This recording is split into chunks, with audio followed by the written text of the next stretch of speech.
another episode of Unscripted with JJ and Jamie. Today we have a special guest, Vicki Freed. And anybody that loves travel knows who Vicki Freed is. And I cannot thank you, and JJ cannot thank you enough for coming and taking this time to talk so to ecstatic us. that you're here. Well, I'm thrilled to be here, and thank you for this wonderful opportunity. You guys are great partners for Royal Caribbean, and we just appreciate everything you do to sell our product to many, many of your clients. Well, you guys make it really easy to sell. You really do. Thank you. You're amazing. Oh, and you know, you're a huge advocate for the travel agents. And so I thought the first question that I want to ask you is actually like a question that I have, but how did you, Vicki Freed, get into the travel industry? Do you mind to share that with, because I actually don't know that I know the full story. Well, I sort of fell into it. I was 21 years old, just graduated college, and I interviewed with a lot of different companies on campus, and I interviewed with a travel company, and I sort of fell into it. And then somebody asked me about cruising, and I had no clue about cruising. I didn't know anybody who had ever taken a cruise other than watching people on the Love Boat. I don't know if you remember the Love Boat. And so I went to a seminar on the cruise industry, and I met what became later my boss and my mentor, Bob Dickinson. And I thought, I want to work for him. And it was with another brand at that time. The brand was 6 years old. It was Carnival Cruise Lines. And so I've really had the opportunity to watch the industry grow. And it's been an exciting time. And then when Bob left Carnival, Royal Caribbean came after me, and I decided to jump ship, and that's Literally. literally, and that's where I'm at. And so I've worked for two amazing companies in my career, and feel very, very fortunate that I fell into this industry. I think sometimes we just, like, by accident or by purpose, however you want to look at it, we end up in places that we were just meant to be and meant to make a difference in a lot of people's lives. So with all of that, what is your role right now? So you kind of, like, the Love Boat is kind of what struck your interest in maybe getting into the industry. But what is your role now with Royal Caribbean? Well, I like to say I'm the best friend to the travel advisors. I would agree. Yes. That's the title that I love. Yeah. But my formal title is the Senior Vice President of Sales, Trade Support, and Service for Royal Caribbean International. I'm so thankful I didn't have to memorize that. Yes, I want to ask, and what does all of that mean?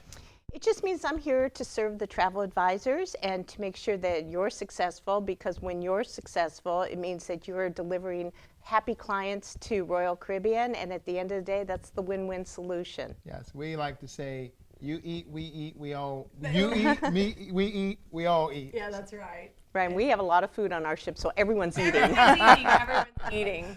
Well, I think one of the things is our travel agents, like, you are literally a celebrity. Like, and our travel agents, when they saw your name on the agenda, which I step in and I don't let people put the names on there because I like for people to be surprised. And then if there's always changes or anything, that happen.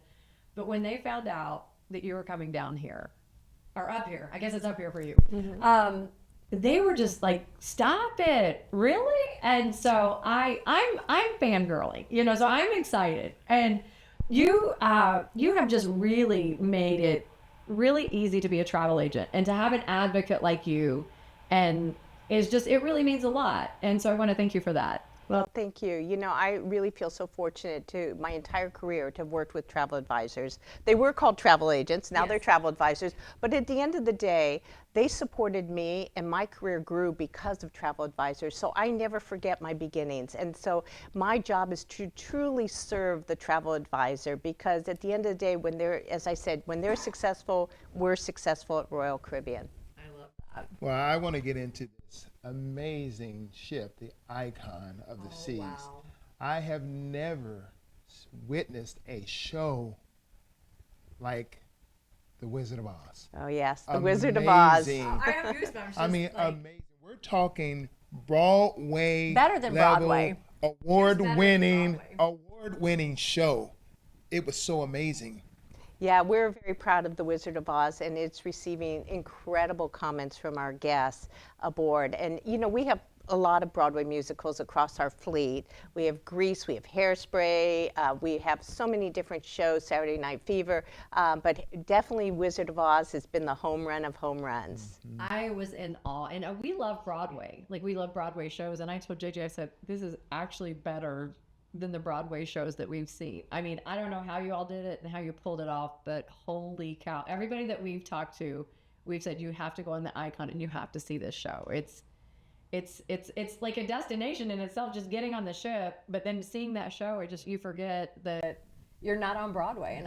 And we I were loved on it. the upper level, and the show came to us. Yes. There's yes. not a bad seat in the house. Well, and it's true, the show does come to you because we built the ship and with the theater for this show, you saw the bed, like when there's the Yes. the tornado or whatever in Kansas, you see the bed flying in the air and you say, how can that happen? Right. But it can happen because the stage is different than a Broadway stage. We build it with all the steel, and so it is pretty special. I know you had to be so proud to even just, the first time you saw it, you just had to be like, wow. Because I know, like, when you take something from an idea and then you see the final product, it just really just comes to life. And I know you guys were so proud. Actually, on the Icon, we sat in the stands and watched you play pickleball. That's a scary thought. No, but we sat with some of your friends. So some of your friends was there. You played Doug and Michelle, and Michelle was about to kill Doug because they played pickleball like maybe twice. And Michelle's like, Doug, I can't do it and he's like, well, we got to do it. Vicki does this, and she wants to play. And Michelle she said, a lot of these people like actually know what they're doing. And one thing that I noticed about you and your partner, which obviously, like, Yeah, I picked the best partner. He's 30. He's 37 years old, and he's a great tennis player and pickleball player. So I'm not a dummy. That one I had definitely stacked the deck. But you're quite the competitor yourself. We got to see it firsthand. Well, I put all the pressure on him. I say, Jesse, if we lose, you're in big trouble. So you better get every ball. Well, I got to tell you, he missed the ball. And Did I yell at him? I saw the look you gave him. But like, I think that as a leader, because I mean, you're a leader to all the travel agents, and we all look up to you, and we are all like, we're partners with you, and we want to do good, and we want to, we want to make you proud. But seeing you get out and play pickleball, and you didn't care if 50 people signed up. You played with everybody on that ship that signed up. And some of them, I know Doug and Michelle played twice because they got out of the game really. Like, they got out kind of fast. But I love that about you. And I love that you do that and you offer that. And that's a fun, not business side of you that you share with the travel advisors that, that just makes you seem normal. It's like you're normal and you want to just be. You want to be Vicki, and I love that. At the end of the day, we're all the same. Okay, so I have Business cards with a fancy title, but I oftentimes rip up the business card and say, forget the fancy title. We all have the same goals. We all want to help other people. We all want to display kindness to people, and we're all the same. I have been very fortunate in my career to get a fancy title, but the title doesn't define who I am. Mm-hmm. I care about people, and people care about other people, and so it all works. That's what life is all about. And I think that shows in your leadership. I think it shows in your coffee talk. I was going to say that to last, but how did coffee talk? I mean, it's kind of like Unscripted with JJ and Jamie. I mean, it just happened. But is that how the coffee talk happened, or was there a need and you said, I need to stay connected with? I think it started during the pause, otherwise known as Yellow Bed. Yeah. And it started right away because travel advisors were like, what's going to happen? Right. What's the future? And so I started it on a weekly basis every Wednesday at 12 noon. And it was 1 hour, and it was to give as much information as I could at the time. It was to kind of give insight to what we were talking to the CDC about, and when were we going to come back into service. And there were many times we did not have answers. We were waiting for answers, but it started, and I would always have a guest speaker, somebody that would come just like this, and whether it was Richard Fain, our chairman, or Michael Bailey, our president, people got to know us, and they got to know the inside workings at Royal Caribbean. So sometimes I would have the head of security Jennifer Love, and she would tell about the different roles that she has. Or I'd have people who were cruise directors or a captain. And so people learned about our company. And so what happened is the following kept growing.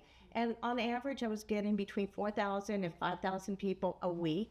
And then once we got back into service, people got busy. Yeah. And there was not a need to have these coffee talks every week. But I still continue them. I do them once a month. I've got one tomorrow.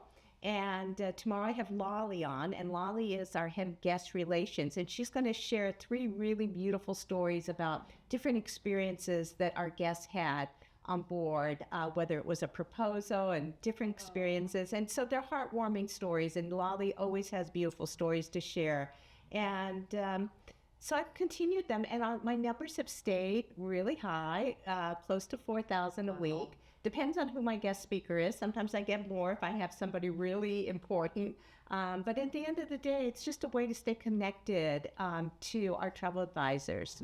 I really loved during the shutdown. I like that term. Yeah, That's you know, we'll start using that. The pause. The pause. The pause. During that time, we really looked forward on a weekly basis to Richard and the videos that he was putting out there, you know, and sometimes it looked like he just got out of his bed, his hair, you know, but he made sure that he put a positive message out there, updating everyone. But I love the kindness act that you guys did to support travel advisors during that time. I thought that was absolutely amazing. Yeah, it's really, we lean on the travel advisors to tell our story. We call them our value interpreters. Mm-hmm. They help articulate what our brand is all about. It can be very confusing for a consumer if they've never cruised with Royal Caribbean to really understand how we describe our brand. And so Richard really said, we've got to make sure that travel advisors stay in business through this pause. And at the end, we will be there to support them again once we start service. And so we did a couple of different programs at that time. We paid a third party to help the travel partners get the PPP loans. And then we loaned money to travel advisors. We had a bucket of $40 million. But, you know, people say, well, how did you loan money? Well, we borrowed that money at 12% interest, but we loaned it to travel partners interest-free so that they could sustain their business while we were in that pause. And then we didn't ask them to start repaying it until 2 years after we loaned them the money. And believe it or not, everybody has paid us back except for 6 travel partners, which we actually had budgeted for a lot more not to pay us back. But the 6 partners either went out of business or there was some unique situation where there was a death with the owner. And so we just said, let it go, let it go. It wasn't important to us. It's really more important that we have a relationship for the long term with our travel advisors. I always say that's like, you're never going to go wrong doing the right thing.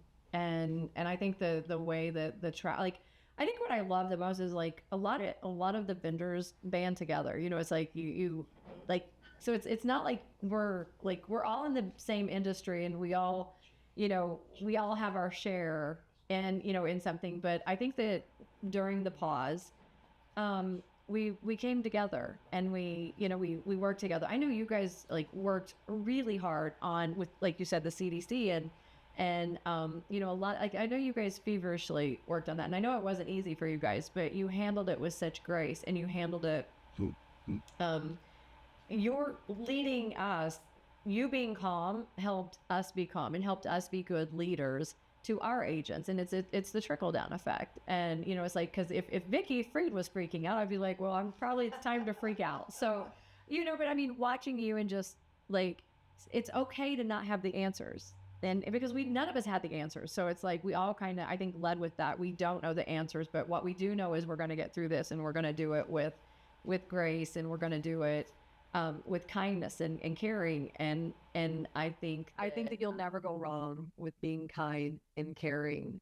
And I think you led that like a true, like just a rock star leader. I can't thank you enough for that. Thank you. Well, you know, our leadership really started with Richard Fain, and there was something you just said that reminds me of something that Richard would always say: doing the right thing is the right thing to do.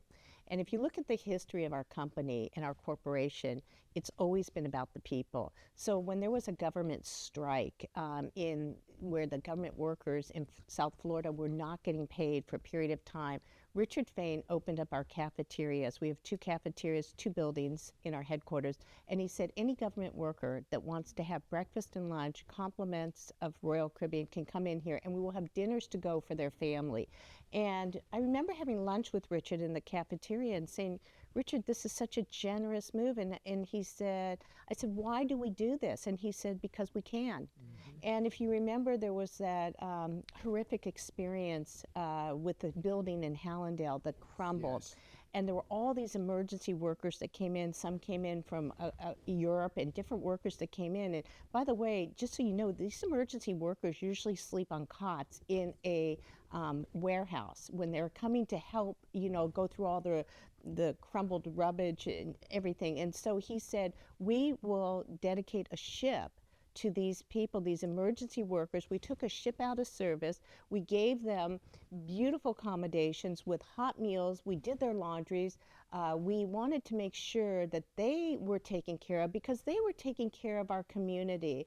And when I think back times when we had a hurricane in Puerto Rico, and we brought a ship to the San Juan and St. Martin, different places, to bring people to Miami, because there were a lot of pregnant women that there were no hospitals available to have those babies, and then there were people that needed to get out. They didn't have their homes anymore. And so we took a ship out of service. We brought people to the States. And then there was a group of people, I remember at the very end, that said, we cannot leave. We cannot leave our pets. And we, as a dog owner, I wouldn't want to leave my dog, so we said, bring your pets on board. And so we had 135 dogs, we had a bunch of cats, and I remember we took a picture of all the dogs on the main stage together.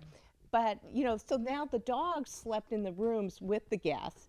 And then at the end, we had to recarpet all the rooms because the dogs were scared. We had to put new bedding. We got rid of all the beds, and we put in brand new beds. But at the end of the day, when you do good for others, it does come back to you. It's the right thing to do. Yeah, and that's what you say. You didn't do it for recognition. It was the right thing to do. Right. MVP does things a lot different. Like we like to say we like to do things different. And one of the things that we do different is we don't partner with everybody. Like some of our agents, but we have what's called preferred vendors. And people are like, well, I don't understand what that means. What's it mean to be a preferred vendor? And it really just means everything that you just described. You align with what we believe in, what our values are, and what we want to be recognized with. And so, when you said that, I'm like, that right there, if anybody asks me, what does it mean? They just need to watch this episode. It's this is what I mean. Yes. This is this partnership. You are the partnership. You are one of the partners that align with where we want to go, what we want to be known for. And we don't want to be known to selling everything up under the sun. We want to be known as a travel agency that partners with the best of the best. And I thank you for sharing those stories. And so if in closing, what is the best advice that if you could give one drop of advice to our travel advisors, what one piece of advice would you give them? Just remember that you're in the happiness business, and I like to consider travel advisors MDs. And people say, well, but I'm not a doctor. And I said, but you're a memory doctor. You help create memories for people that will last a lifetime, because at the end of the day, people aren't going to remember the first time they bought the iPhone or an iPad. They're going to remember the memories in their life that they shared with family and friends, and how you, as a travel advisor, truly touched them in a way like a doctor. A doctor is there to heal people. Well, when you can create memories, you're healing people in a different way. You're creating incredible memories for people. And this, Vicki, is why you are Vicki Freed. Thank you again for joining. Thank you. JJ. Thank you. Truly amazing. Thank you. Thank you for joining us on Unscripted with JJ and Jamie, and we hope that you enjoyed Vicki as much as we did. Thank you.